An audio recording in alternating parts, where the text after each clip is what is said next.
Damn, that don't taste like freedom. Welcome. Welcome to whatever on earth I decide to name this in 30 minutes after I finish the video while I'm editing.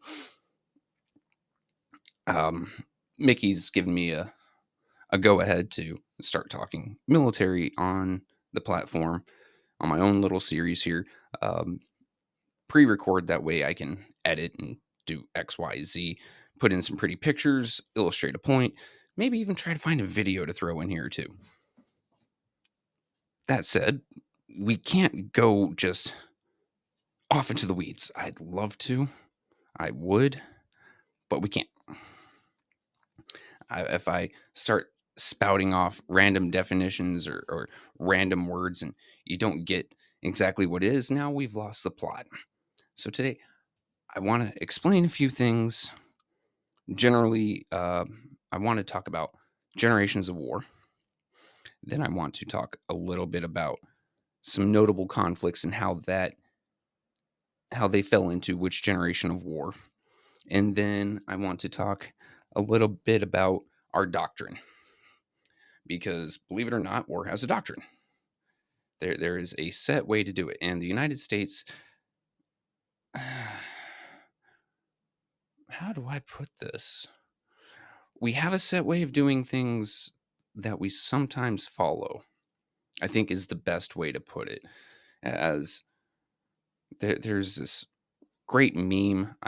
People say it's a historical document. It really isn't. But I think it was a German officer in World War II that they say is attributed to this. War is chaos, and Americans practice chaos on a daily basis. That about sums up what we do very well. So, in terms of generations of war, you go 1 through 5. First generation being your line and column. Hell, even going so far back as the Greeks and the Romans using phalanx formations, large spear walls, or men with shield walls standing abreast, swinging swords or spears, while sometimes an arrow would get flung over their shoulder. This actually carried all the way up to the American Civil War or Revolutionary War. So, men standing side by side, leveling their muskets, then the men behind them leveling their muskets over their shoulder and doing a first rank fire, second rank fire. This continued all the way through the Civil War, just about. Well, the Civil War is like a 1.5, to be honest with you, because the definition of the second generation of warfare refers to industrial warfare, evolving after the invention of the rifled musket, breech loading weapons, and continuing through the development of the machine gun and indirect fire. Well, the rifled musket was around in the American Revolutionary War.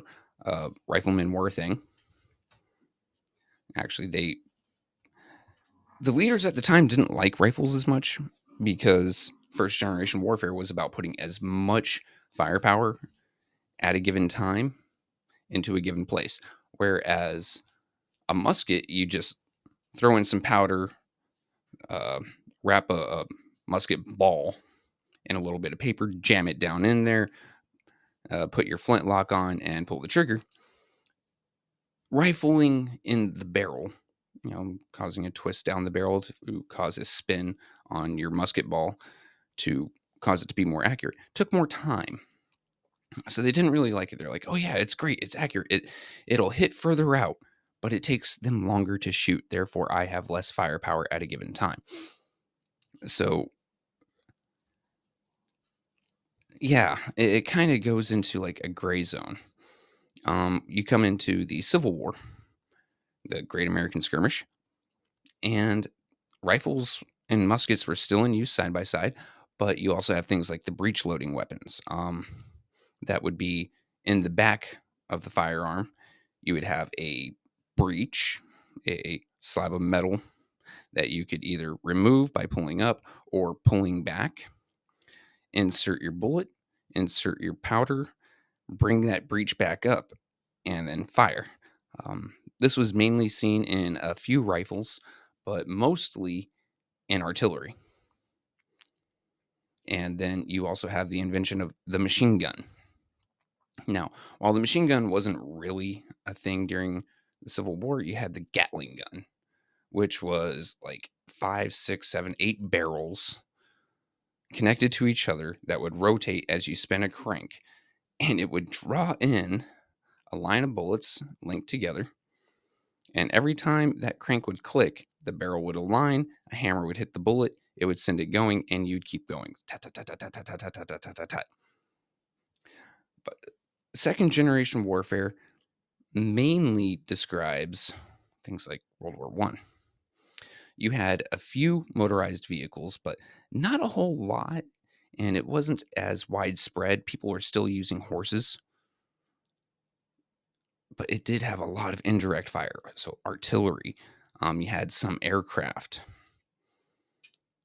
uh, but you also didn't have men really standing abreast either. You had trench lines, and during second generation warfare is where you really started to see the first implementations of chemical and biological warfare. Thank the Germans. Mustard gas is one of them. Then we come into third generation warfare, which uses late modern technology derived tactics, leveraging speed, stealth, surprise to bypass enemy lines and collapse their forces from the rear. Essentially, this was the end of linear warfare on a tactical level. Pause, stop. Now we're going to have to talk about the difference between strategic and tactical. Tactical, a tactical decision changes the way a battle is fought or won. A strategic level decision is how it changes the way that a bunch of battles or an entire theater, an entire area of battles is fought. So when we're talking about a tactical level here, this is talking about battalion, or you can go smaller, company or platoon size elements. A platoon's about 32 people. A company is 100 and change. So it's 3 line platoons, and then a headquarters and headquarters platoon, which is smaller, but it also has attachments. Off into the weeds we go. So when it comes to third generation warfare, you had, you know, all the way down to squads of 9 men acting independently on their own recognizance, doing their own thing to secure an objective, all within a larger whole, working toward a larger objective. This also came with using armored units. While tanks were invented in World War One, they were really they were not really all that imaginative. You had a slab of armor, 2 treads, and a big gun. Some tanks back then had like 6 machine guns, but it was just for breaking a line, getting to a trench, allowing the infantry behind that tank to use it as cover or to follow up because the chaos that tank was causing to then get into a trench line and how do I say this in YouTube friendly terms? Expeditiously make the enemy use healthcare. I think that works. And generally, when historians talk about third generation warfare, their favorite go to example is the Blitzkrieg, which, hate to tell you, Germans didn't even invent the Blitzkrieg. It was actually a British dude who invented it, and he got that idea off the Mongols and using horse mounted archers. So, so fast moving warfare with firepower not being pinned down has been something for a while, but it for generations, for centuries. But it wasn't put into a overall theater scale or strategic scale implementation until third generation, so about World War II. There's also the Spanish Civil War that incorporated a lot of this that the Germans took notes off of. Um, yeah, just that general area. Then we go into fourth generation warfare, and this is going to be a word salad, so bear with me and we will try breaking it down as best we can. Fourth generation warfare, as presented by Lind et al., is characterized by a postmodern return to Decentralized forms of warfare, blurring the lines between war and politics, combatants, and civilians due to states' loss of their near monopoly on combat forces, returning to modes of conflict common in pre modern times. Guerrilla groups, private military contractors, and paramilitary organizations play a prominent role in fourth generation warfare. What does all that mean? Well, it means that when confronted with a larger opponent, what many forces will do is instead of going toe to toe, they will break apart into smaller constituent groups, have hard 0 to barely any contact with each other, and attack when each one of those groups individually feels like they have an advantage. So think of it as a large group walks into your neighborhood, far larger than your entire neighborhood population together, and you all decide we're going to fight them, but we're not going to do it on their terms. So you see a guy not paying attention, you throw a rock at him. You see that they're bringing in food on trucks that they aren't really paying attention to, so you go and take that truck. Alternatively, you have groups like paramilitary and private military contractors. Private military contractors, very easily stated mercenaries. A paramilitary, though, is by definition not a military and is usually equivalent to light infantry or special forces in terms of strength, firepower, and organizational structure. Paramilitaries use combat capable equipment such as infantry, security, or SWAT vehicles, and even actual military equipment such as long guns and armored personnel carriers, usually military surplus resources. Pause. Who does that sound like? In today's America, that sounds an awful lot like cops. So cops aren't always running around with pistols, though everyone has one. But if you happen to get your wanted rating up to 5 stars, you're gonna have a SWAT team come kick in your door. They're gonna have armored personnel carrier. They're going to have night vision. They're going to have rifles. They're going to have better body armor. That is a paramilitary. They aren't army. They aren't navy. They aren't marines. But they use the same kit for a different purpose. There are other times that you have paramilitary.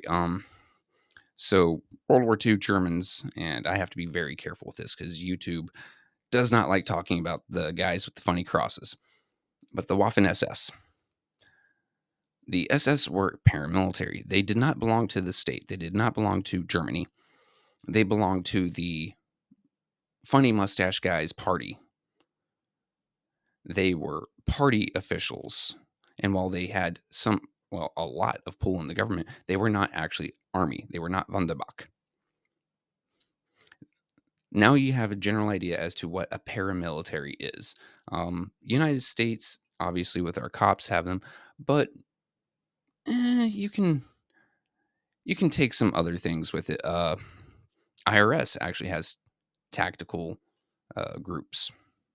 Yes, the tax collector may have a co-worker who has great body armor and APC and will kick in your door.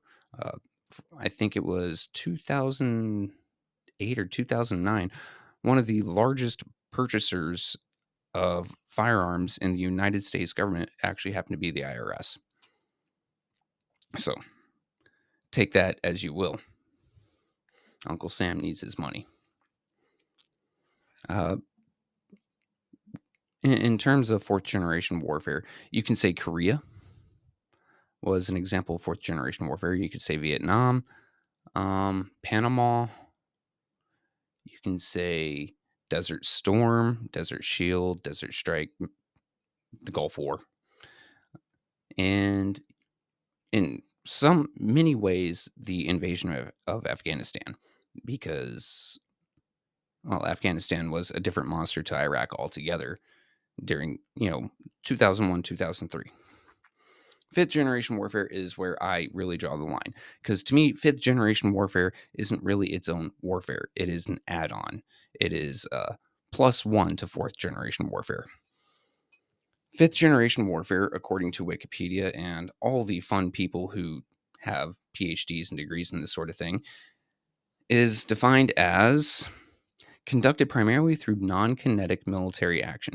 Non kinetic means people aren't shooting at you, such as social engineering, propaganda, misinformation, lies, and propaganda, cyber attacks, so hacking, along with emerging technologies such as artificial intelligence and fully autonomous systems. Fifth generation warfare has been described by Daniel Abbott as a war of information and perception.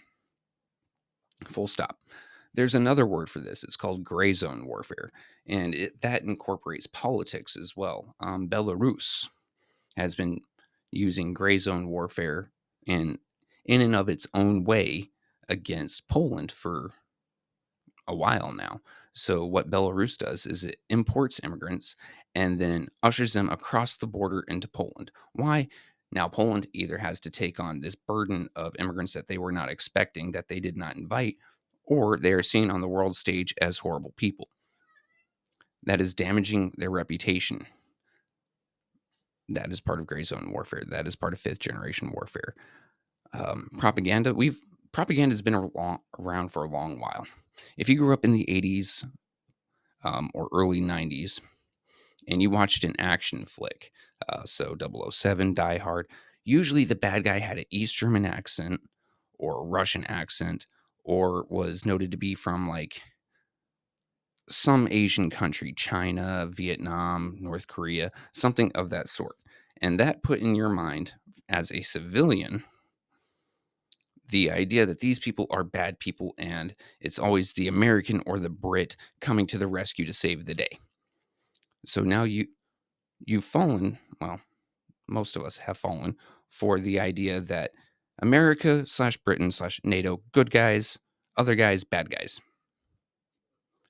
Misinformation. I mean, who here hasn't heard of the thoughts of, oh, well, Russia's all poor, or it's always cold, or these people have this generally detestable cultural practice? Misinformation. Cyber attacks. We've all heard of China using cyber attacks or Russia. And don't get me wrong, America does it all the time. We just don't put it into our own news cycle. Why propaganda? America, good guys. We don't go out and do this stuff. Go figure. Artificial intelligence and autonomous systems are something that I don't really feel comfortable commenting on right now because they're so new. AI, I've heard some fun things about it, and I'll get into that in a later video. Um, but as a general overview, AI is still emerging, and there's still many, many different things you could do with it, from telling a soldier when to shoot or how to shoot to having it control a swarm of missiles or drones and picking the best target for its payload. And then you have autonomous systems, which that falls into two areas. You can use armed robots, or you could use AI controlling small vehicles once again, but it is without the meat in the machine, is basically how that one rolls. We've done this for a while. The United States actually didn't want to put autonomous systems on the ground for the longest while. And if you go as far back as 2012, you could see videos of, say, MIT throwing a machine gun on a small tracked little robot.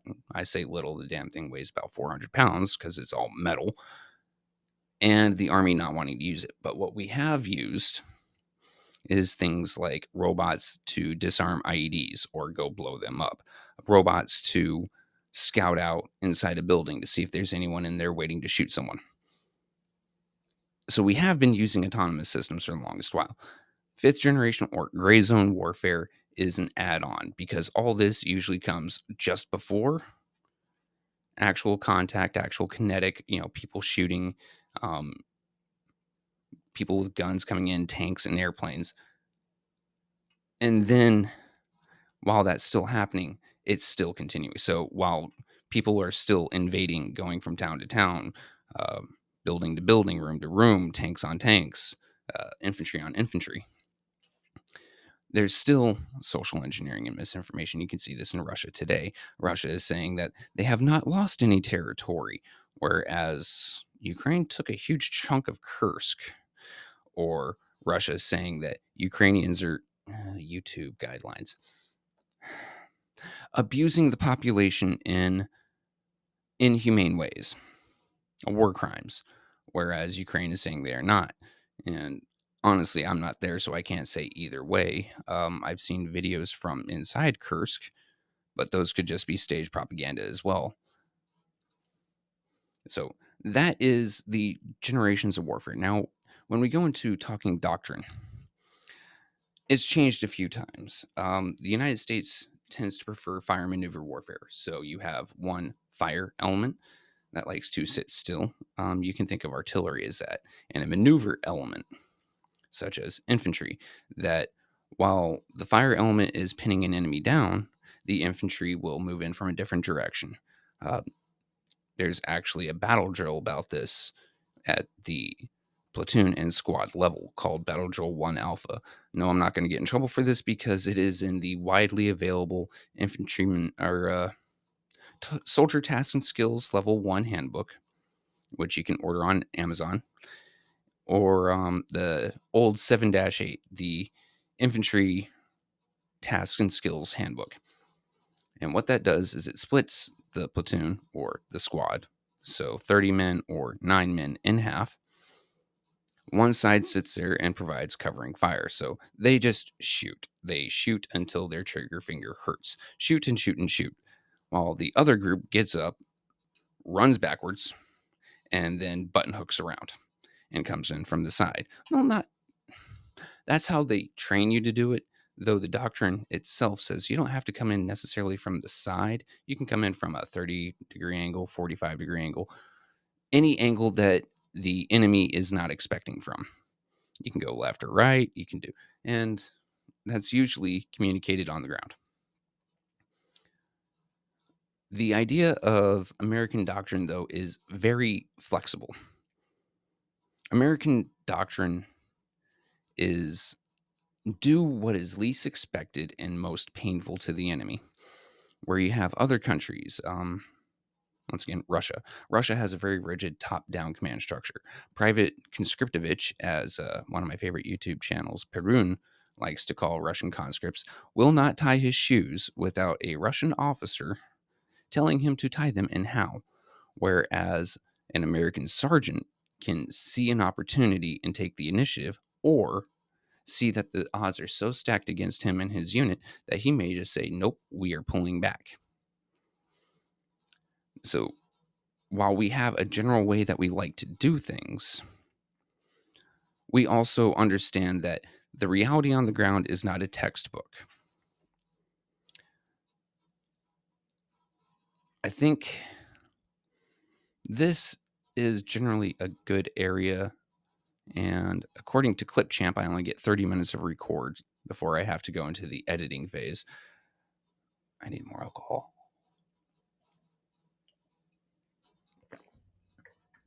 God, editing sucks. Oh, God. So if anyone out there wants to be an editor, I will pay you monthly. Go ahead and leave a comment on here, and you are going to be vetted the hell out of you. But, it may be a good way to earn a couple bucks a month. Anywho, American doctrine, back to it and getting my last 6 minutes out, really centers around two things: combined arms warfare. So, not just having an infantryman out there, but having infantryman with a rifle, infantryman with a machine gun, infantryman with a rocket launcher, missile launcher, a tank, and aircraft, as well as indirect fire, such as artillery, overwhelming the enemy by either mass firepower or hitting them in quarters that they don't understand. The other thing about American doctrine is it starts from the lowest, smallest thing and builds up. The standard is you cannot hold a city corner or a street or any amount of ground with just an airplane. You can only protect that ground with that airplane as long as the airplane's on station or in the area. Airplanes do not have infinite fuel and pilots get tired. Even if you're using a solar powered drone, it eventually has to come in for repairs. Same thing for a tank. And a tank, being a metal box, can't see everywhere around it all at the same time, and oftentimes it is overmatched. Uh, if you slap it down in the middle of town and tell it just to hold there, well, if someone starts shooting at it from a building, it is rather expensive to take a several $1,000 tank shell and put it into that building and blow it up. As well as, we don't like causing damage to the infrastructure or the general area that we are in. I know that sounds contrary, but America's America. We try to show people that we're the good guys. Um, hint, hint, hint. In politics, especially geopolitics, there is no such thing as a good guy. There is no morality.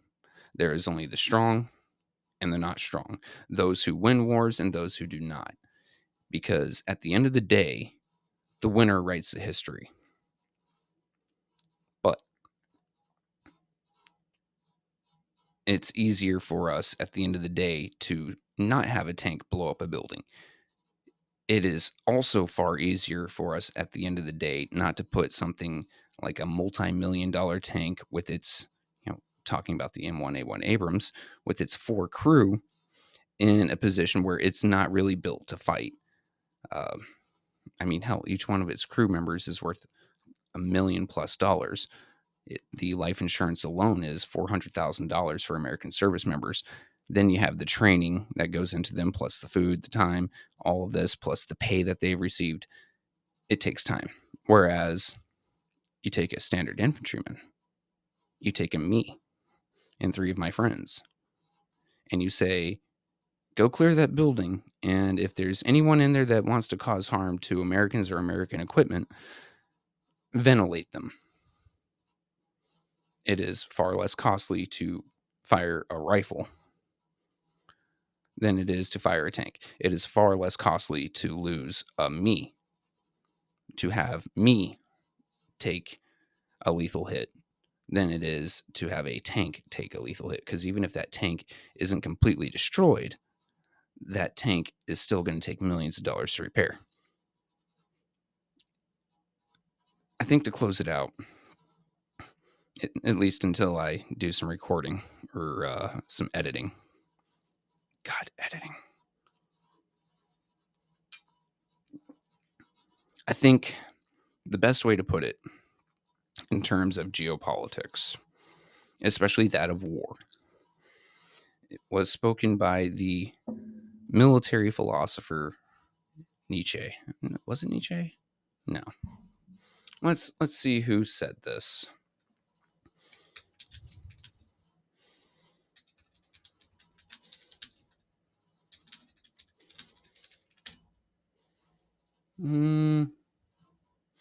Clausewitz.